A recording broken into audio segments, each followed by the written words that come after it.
కళల సాకారానికి విజన్ చాలా కీలకం. ఆదాయం పెంపు అనేది అభివృద్ధికి చిహ్నం. సంక్షేమాన్ని మరింత దరిచేర్చే సుదర్శన చక్రం. రాబోయే దశాబ్దాలకు రాష్ట్ర భవిష్యత్తును రూపుదిద్దడమే లక్ష్యం. $1 ట్రిలియన్ సామర్థ్యాన్ని అందుకోవటమే ప్రధాన టార్గెట్. తెలంగాణ ప్రభుత్వం అత్యంత ప్రతిష్టాత్మకంగా భావిస్తున్న తెలంగాణ రైజింగ్ గ్లోబల్ సమ్మిట్ 2047 నిర్వహణకు సర్వం సిద్ధమవుతోంది. ఫ్యూచర్ సిటీ ఈ అంతర్జాతీయ సదస్సుకు వేదిక కాబోతోంది. 2 రోజుల ఈవెంట్ దేనికి సంకేతం? ఆర్థిక వ్యవస్థకు కొత్త దిశానిర్దేశంగా ఎలా మారబోతుంది? ఈ సమ్మిట్ యొక్క ప్రాధాన్యత, లక్ష్యాలు, జరుగుతున్న ఏర్పాట్లు ఏంటో ఇప్పుడు తెలుసుకుందాం. 47 తెలంగాణ కళల దిశానిర్దేశం.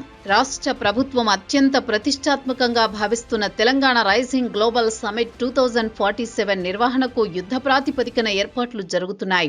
మీరాఖాన్ పేటలోని ఫ్యూచర్ సిటీలో సుమారు 100 ఎకరాల విస్తీర్ణంలో డిసెంబర్ 8, 9 తేదీల్లో జరగనున్న ఈ 2 రోజుల అంతర్జాతీయ సదస్సు రాబోయే దశాబ్దాలకు రాష్ట్ర భవిష్యత్తు ఆకాంక్షలను ప్రపంచానికి చాటి చెప్పనుంది.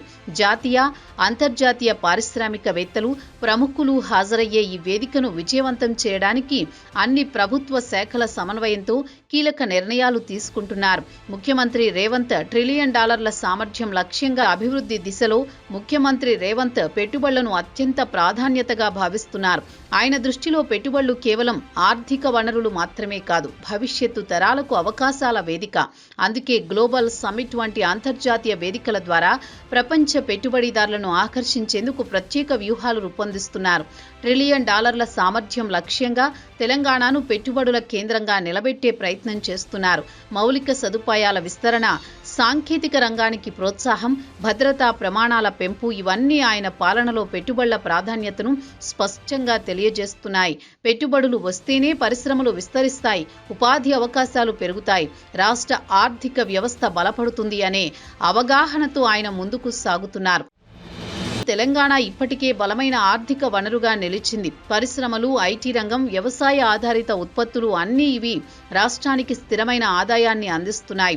అయినప్పటికీ ప్రభుత్వం లక్ష్యం కేవలం ఆర్థిక బలమే కాదు, ఆ బలాన్ని ప్రజల సంక్షేమం, అభివృద్ధి వైపు మలచడం. అందుకే పెట్టుబడుల ద్వారా వచ్చిన వనరులను విద్య, ఆరోగ్యం, మౌలిక సదుపాయాలు, ఉపాధి అవకాశాల రూపంలో ప్రజలకు చేరవేయాలని సంకల్పించింది.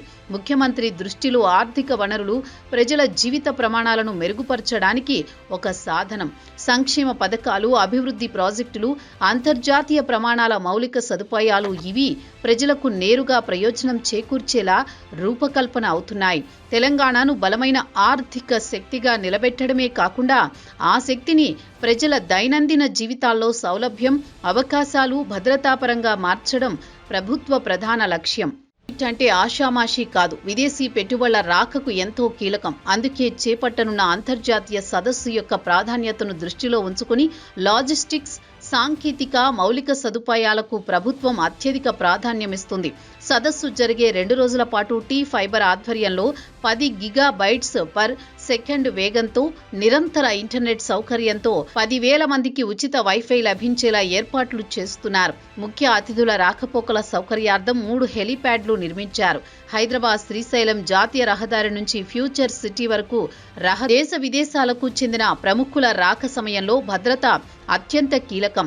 అవాంఛనీయ సంఘటనలు జరగకుండా కట్టుదిట్టమైన భద్రతా ఏర్పాట్లు చేయడంలో భాగంగా పోలీసుల నిఘాతో పాటు ఆరోగ్య అత్యవసర పరిస్థితుల కోసం అంబులెన్సులు, వైద్య కేంద్రం అందుబాటులో ఉంచుతున్నారు. నిరంతరాయ విద్యుత్ సరఫరా కోసం ప్రత్యేక ట్రాన్స్ఫార్మర్లు, స్తంభాలు, ప్రత్యేక జనరేటర్లను ఏర్పాటు చేస్తున్నారు. ఈ ఈవెంట్ విజయవంతం చేసేందుకు భాగంగా డ్రై రన్ కూడా కొద్ది రోజులు నిర్వహించనున్నారు. మంది దేశ విదేశీ అతిథులు హాజరవుతుండగా అదనంగా రాష్ట్రానికి సంబంధించిన మరో 2,000 మంది వరకు ప్రాంగణం లోపల, బయట ఉండే అవకాశం ఉంది. నిరంతరం సెల్ ఫోన్ సేవల కోసం BSNL, ఎయిర్టెల్, వొడాఫోన్, జియో వంటి నెట్వర్క్ల కోసం సెల్ టవర్ ఆన్ వీల్స్ విధానంలో ప్రత్యేక టవర్లను ఏర్పాటు చేయనున్నారు. ప్రధాన సదస్సు ప్రాంగణంలో సుమారు 2,000 మంది అతిథులు కూర్చునేలా ఏర్పాట్లు చేస్తున్నారు. వివిధ రంగాలకు సంబంధించిన 45 స్టాళ్లను ఏర్పాటు చేయనున్నారు. ఈవెంట్ ముగిసిన తర్వాత అంటే 10 మరియు 11 తేదీల్లో సాధారణ ప్రజలకు కూడా ప్రాంగణాన్ని మరియు స్టాళ్లను సందర్శించడానికి అనుమతి కల్పిస్తారు. ఈ బృహత్తర సదస్సు నిర్వహణ బాధ్యతలను ఒక ప్రైవేట్ ఈవెంట్ సంస్థకు అప్పగించడం ద్వారా అంతర్జాతీయ ప్రమాణాలకు అనుగుణంగా సజావుగా నిర్వహించాలనా అంటే కేవలం అధికారం అనే సింహాసనంలో కూర్చోవడం కాదు, ప్రజల పక్షాన నిలబడి వారి ఆశలు అవసరాలను తీర్చడం నిజమైన పాలన. ఓటు వేసిన ప్రజలకు ఓటు అనే వజ్రాయుధం ద్వారా ఇచ్చిన శక్తి ప్రభుత్వ విధానాల రూపంలో ప్రతిఫలించాలి. ఈ దృక్పథాన్ని తెలంగాణ ప్రభుత్వం స్పష్టంగా అనుసరిస్తోంది. ముఖ్యంగా దేశ విదేశీ పెట్టుబడుల రాష్ట్రానికి ఆహ్వానించడం ద్వారా ప్రజల జీవిత ప్రమాణాలను మెరుగుపరిచే మార్గాన్ని ఎంచుకుంది. పెట్టుబడులు రావడం అంటే కేవలం ఆర్థిక వృద్ధి మాత్రమే కాదు, ఉపాధి అవకాశాలు పెరగడం, మౌలిక సదుపాయాలు విస్తరించడం. ప్రభుత్వం 2 టర్ముల పాటు పరిపాలన సాగించినప్పటికీ కొత్తగా బాధ్యతలు చేపట్టిన కాంగ్రెస్ ప్రభుత్వం కేవలం 2 ఏళ్లలోనే తన ప్రత్యేకమైన ముద్రను చూపిస్తోంది. పెట్టుబడుల ఆకర్షణ, మౌలిక సదుపాయాల విస్తరణ, అంతర్జాతీయ ప్రమాణాల ఈవెంట్ల నిర్వహణ ఇవి రాష్ట్రాన్ని కొత్త దిశలో నడిపిస్తున్నాయి. ముఖ్యమంత్రి రేవంత్ నాయకత్వంలో తెలంగాణను $1 ట్రిలియన్ సామర్థ్యం వైపు తీసుకువెళ్లే ప్రయత్నం జరుగుతోంది. ఇది కేవలం ఆర్థిక వృద్ధి మాత్రమే కాదు, ప్రజల సంక్షేమం, అభివృద్ధి, ఉపాధి అవకాశాలను దరిచేర్చే లక్ష్యంతో కూడిన మార్పు.